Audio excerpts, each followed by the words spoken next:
All right, so let's start with the big story that we're tracking on WION at this hour. Tensions between the United States and Venezuela are increasing by the hour. The American President Donald Trump has issued a new warning to Caracas. In his post on Truth Social, Donald Trump has now said that the airspace above and near Venezuela should be considered shut amidst an escalating standoff with the leftist leader Nicolas Maduro. Now, Trump wrote on his social media platform Truth Social, and I quote him here, "All airlines, pilots, drug dealers and human traffickers, please consider the airspace above and surrounding Venezuela to be closed in its entirety."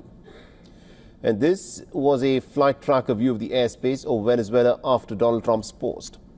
Barely any planes dared to venture over the Venezuelan airspace. Now, the skies are effectively empty, especially when compared to neighboring Colombia.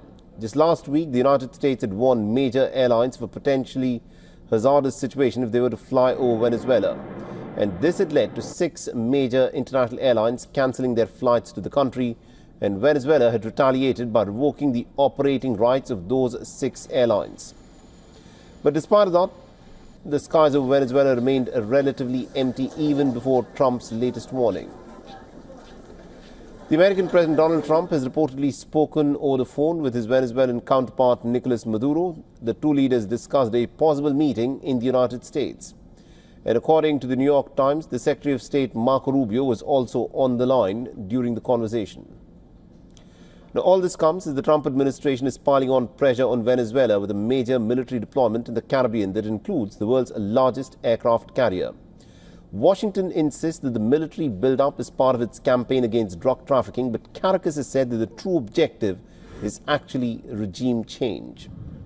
On Friday, personnel unloaded equipment from multiple aircraft at the former Roosevelt Roads Naval Base in Puerto Rico. This included the CH-53 Super Stallion helicopters parked alongside 2 MV-22 Ospreys. An Air Force AC-130 gunship also touched down at the facility, which has become a key hub for regional operations. The 6 AV-8B Harrier II jets also landed at the naval base, another signal of Washington's growing military posturing near Venezuela. Now, earlier in the week, President Trump's top military advisor Dan Kane also visited Puerto Rico and met with the troops stationed on the island and on board a naval warship.